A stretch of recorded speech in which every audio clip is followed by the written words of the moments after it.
ഞാൻ ഹാത്തിം, എനിക്ക് 19 വയസ്സാണ്. പ്ലസ് ഇന്റർമീഡിയറ്റ് 26 ബാച്ചിലെ സ്റ്റുഡൻ്റ് ആയിരുന്നു. ഫസ്റ്റ് അറ്റംപ്റ്റിൽ ബോത്ത് ഗ്രൂപ്പ് ക്വാളിഫൈ ചെയ്തു. ഞാൻ പ്ലസ് 1 പ്ലസ് ടുടൊപ്പം തന്നെയാണ് CA ഫൗണ്ടേഷൻ പഠിച്ചത്. അതും ട്രിപ്പിൾ തന്നെയാണ്. ഞാൻ പ്ലസ് 1 കൊമേഴ്സ് ആയിരുന്നു. വൺ ഓഫ് ദ ടോപ്പ് പ്രൊഫഷനിൽ ഒന്നാണ് CA എന്ന് പറയുന്നത്. നല്ലൊരു കരിയർ ഉണ്ടാകാൻ വേണ്ടി തന്നെയാണ് CA എടുത്തത്. സോ ഫസ്റ്റ് ട്രിപ്പിളിനെ പറ്റി അറിയുന്നത് ഫസ്റ്റ് ട്രിപ്പിളിൽ കോൾ വന്നോ ഫൗണ്ടേഷനിൽ ചേരാൻ വേണ്ടിയായിരുന്നു വിളിച്ചത്. അതിനുശേഷം ട്രിപ്പിളെ പറ്റി അന്വേഷിച്ചു. പലരും വീടിൻ്റെ അടുത്തുള്ളവരടക്കം ട്രിപ്പിളയിലാണ് പഠിച്ചത്. പിന്നെ അവരുടെ അഭിപ്രായങ്ങളും കാര്യങ്ങളെല്ലാം കേട്ടു. അപ്പോൾ നല്ലൊരു അക്കാഡമി എന്ന് തോന്നി. പിന്നെ ഫാക്കൽറ്റീസിനെ പറ്റി അന്വേഷിച്ചപ്പോൾ വളരെ നല്ല അഭിപ്രായങ്ങളായിരുന്നു കിട്ടിയത്. അതുകൊണ്ട് തന്നെയാണ് ട്രിപ്പിളയിൽ ചേരാൻ തീരുമാനിച്ചത്. ട്രിപ്പിളൈ ഓവറോൾ എല്ലാ കാര്യത്തിലും സപ്പോർട്ട് തന്നെയാണ്. ഒന്നിലൊരു കുറവില്ല.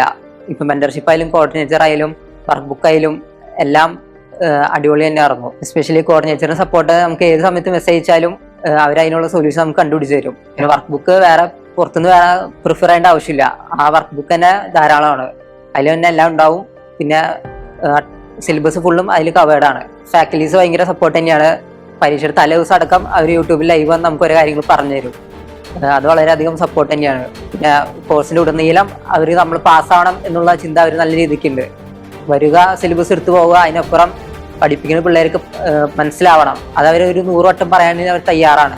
പറയുകയാണെങ്കിൽ Justin sir, Nithin sir, Adar sir ഒക്കെ ഭയങ്കര അധികം എഫേർട്ട് ഇടുന്നുണ്ട്. പറയുന്ന കാര്യങ്ങൾ പിള്ളേരിലേക്ക് എത്തിക്കണം എന്ന മനസ്സോടെയാണ് അവർ നിൽക്കുന്നത്. ട്രിപ്പിളൈ ചൂസ് ചെയ്യാൻ കാരണം അഡ്വർടൈസിലുപരി പിള്ളേരുടെ അഭിപ്രായങ്ങളും റിസൾട്ടാണ് നല്ല രീതിക്ക് മുന്നിൽ നിൽക്കുന്നത്.